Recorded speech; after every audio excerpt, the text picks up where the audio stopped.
Hey guys, Rochelle here with Amethyst Ascension. If you are new here, welcome. And if you are returning, thank you so much for joining me again. So you have to excuse me. I am not used to using my phone like this or being in a different location. But I figured let's have some fun with this. So excuse me if I look over at myself because it's kind of throwing me off a little bit instead of looking at the camera where I'm supposed to be looking, but I'm going to work at it, okay? So what I'm going to be doing today is called Halfway to Halloween hashtag. And this was started by lovely lady, I'm not sure what her name is, over at Happy Haunts Library. I loved her video. She is beautiful. And I thought that these questions were super fun. I was tagged by Selena over at Essence of the Moon. I was also tagged by Debbie over at Debbie's Witchy Vlog. And I was also tagged by my sister, Carla. Well, not officially, but unofficially I was tagged by her because she said she wanted to see me do this as well. And hers is Miss Kulala's Mystical Musings.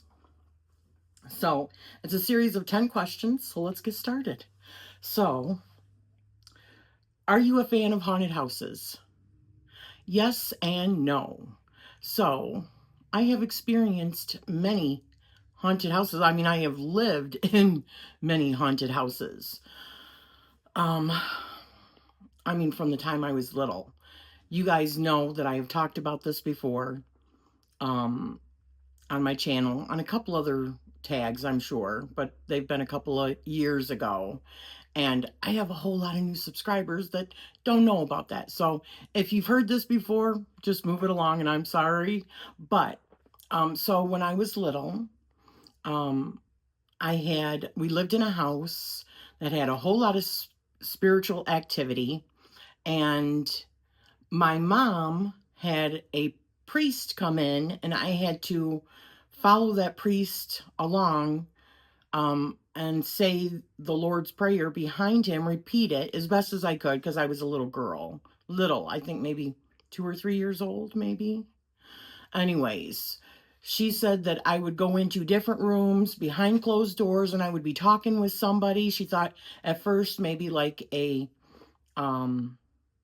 imaginary friend kind of thing. But whenever she would ask, well, who are you talking to, Rochelle? I would always say nobody. And I never ever did like, don't sit there, so-and-so. I always acted like I was never talking with anybody.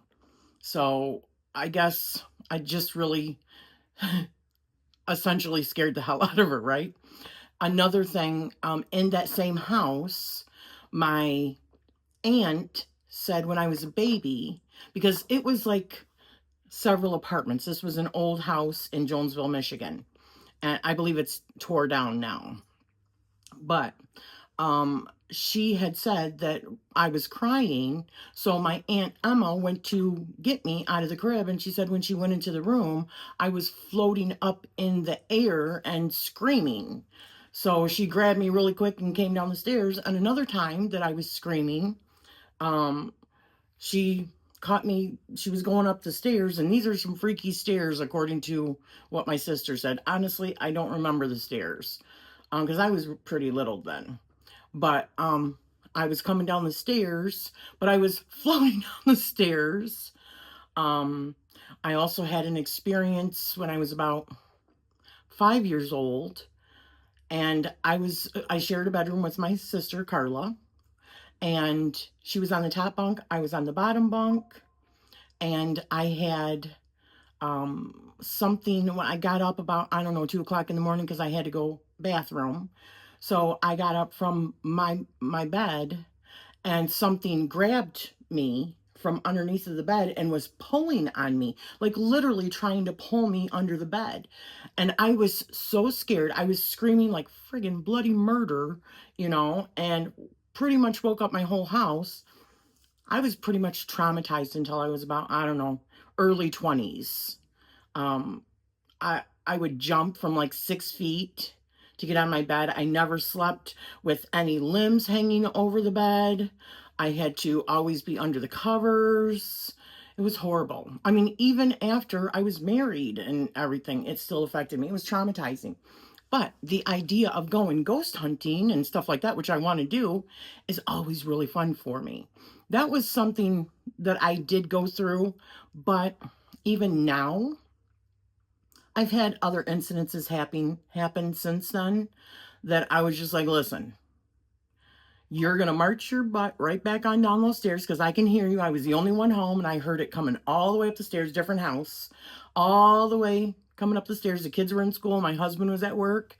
And I mean, but there was also something in that basement. Anyways, it's a long story. Yes, I like haunted houses. And no, I don't like haunted houses. It's a convoluted question. So, what's your favorite ghost story or haunted lore? You know, Tony had kind of touched on this in her video. But I had heard like this couple was out at like Lover's Lane. I'm sorry, my hair keeps on getting in my face.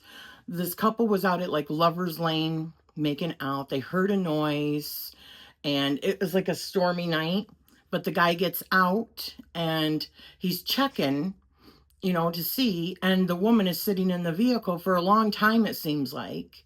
And then she hears like this scratching on the top of the car. When she finally gets enough courage to go check, well, her boyfriend is hanging upside down. His throat has been slit, and it was his hands, his fingernails, as he's like swaying back and forth that were hitting on the top of the vehicle. So that was when I heard. And the woman in white, you know, on a road. It was like, I think the first episode of Supernatural. So something like that, right? Those are fun. 3, do you plan on Halloween decor hunting this year? If so, what items do you hope to find? Honestly, no, because I have so much stuff already that it's just no. And my husband is not going to decorate, but if I could, and if I can remember, I'm going to put a picture of him. I seen a TikTok or something, and it was of this guy named Steve.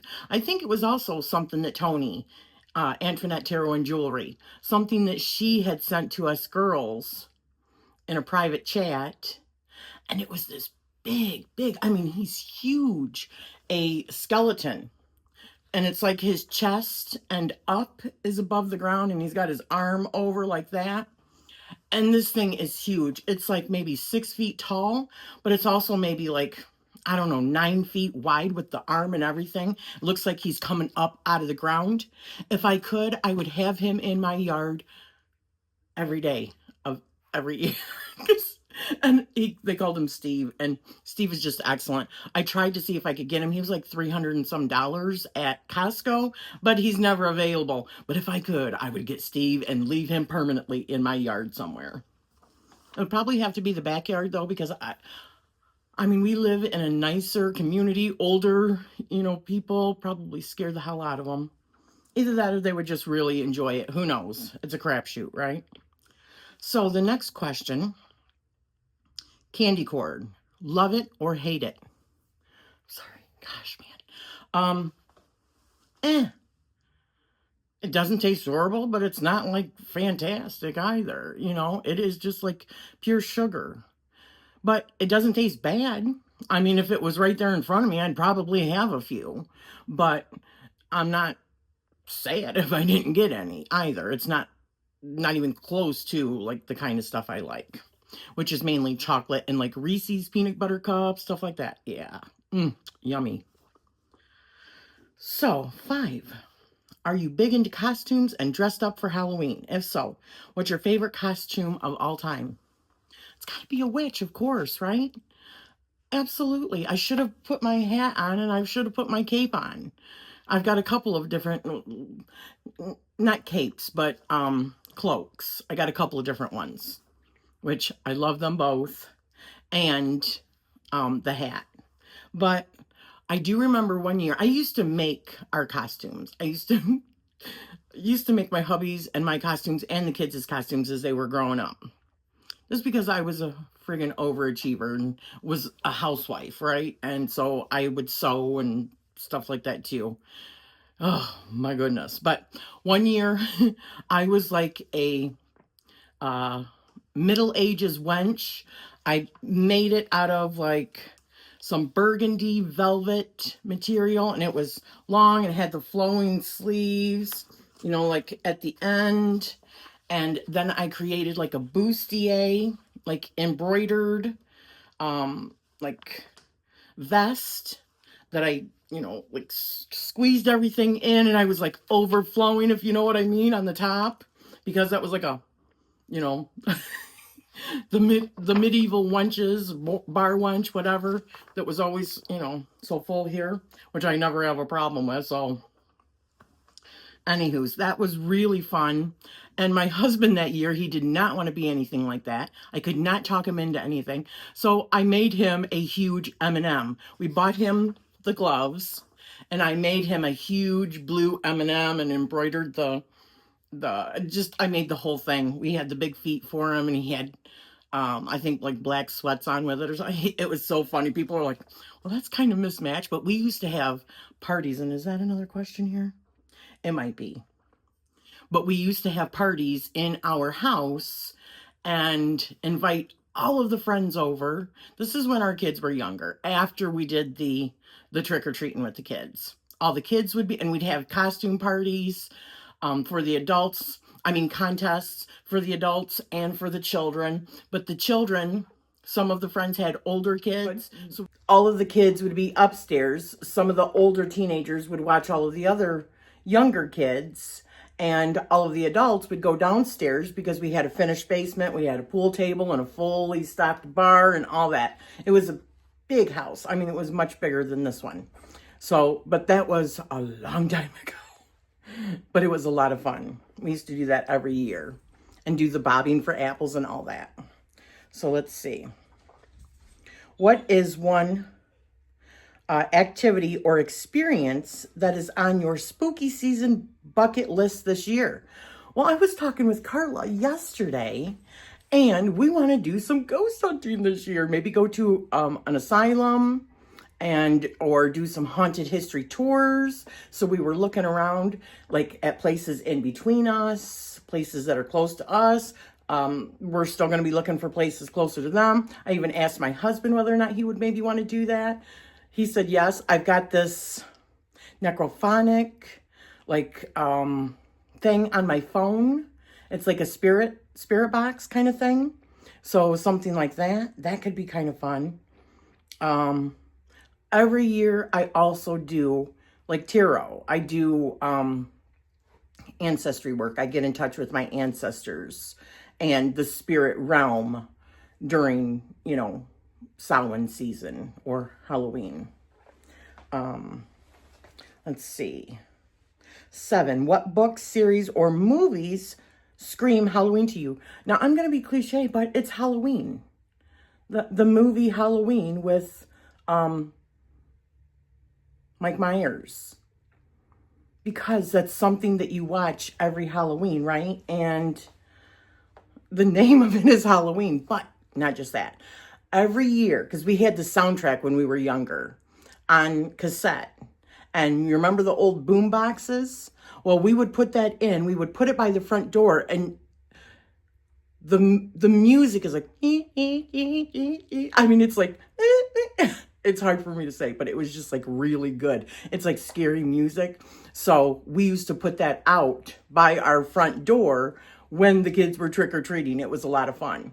So, and my mom, oh my gosh, we had parties. We would have like parties in the garage with all kinds of fun stuff. My mom was like Ma Bates one year. It was so funny. I remember one year when we lived in a big, like, it was kind of like a farmhouse, but it was in town. And I must have been maybe 10. No, I don't know. I was younger, okay? And Carla's not quite 2 years older than me. She's like 16 months older. So we were always very close in age, and we always did things with our cousins. We would always go trick-or-treating with our cousins. But one year, my mom had the porch of this, because it had a big, like, kind of like halfway wraparound porch in this house that we lived in. And a family friend who lived with us, my mom had dressed her up like she was a dead person, right? And had her lay on the porch. And she looked like she was dead, but I mean, with blood like coming out of her face and like, just like, did the makeup. She looked like a zombie maybe.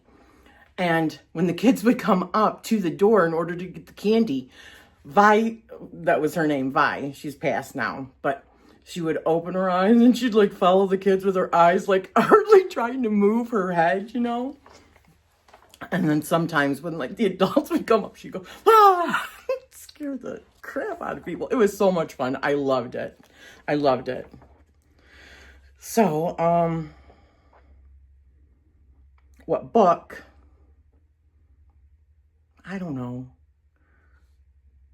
Nothing really screams Halloween book to me, other than scary, maybe like Pet Cemetery or something like that. But I've never read any of those. I'm not a big horror kind of like book reader. Oh, the Harry Potter stuff, that really makes me think of Halloween or Samhain. It's just that like whole gothic, yeah, I just think of that. Series, Vampire Diaries, originals, anything paranormal. Sorry, let me pause it. Oh, the joys of furry parenthood. But yeah, just stuff like that, paranormal stuff. How do you typically spend your Halloween night? Anymore, we just stay at home. I mean, our kids are grown. My oldest is 30 and my youngest is 26 and married, and so we just stay at home. But I do like around Samhain, which is Halloween, right? I do like to do some divination and delve into the spirit realm and stuff like that. We have in the past done like free readings on our channels, stuff like that, but that is like the perfect time to be doing divination or some sort of like ritual to connect with your ancestors. So that's what I like doing anymore now that I'm older. But we always used to like to have parties and all that good stuff. We can't really do the candy at our door because of the dogs. They just go crazy. It's like nonstop 2 hours, because it's usually from 6 to 8 is the trick-or-treating. It's like nonstop barking. We have to put our windows down, turn our lights off, everything. It's terrible. I hate being the Grinch, but that's what it feels like. But our dogs are just insane. So that makes it difficult. What does Halloween mean to me? It's just more memories now of things that we did when we were growing up, which I loved. It was always like parties and costumes, but it was really more about for the kids, Now it's more Samhain that I practice, and that's when I do ritual, and that's when I do divination. And tag your spooky friends. I mean, a lot of people have already done this. I'm also going to put a link to Tony's. She did it. I'm going to put a link to Courtney. She did it. There's a few other ones that I still have to watch that have done it.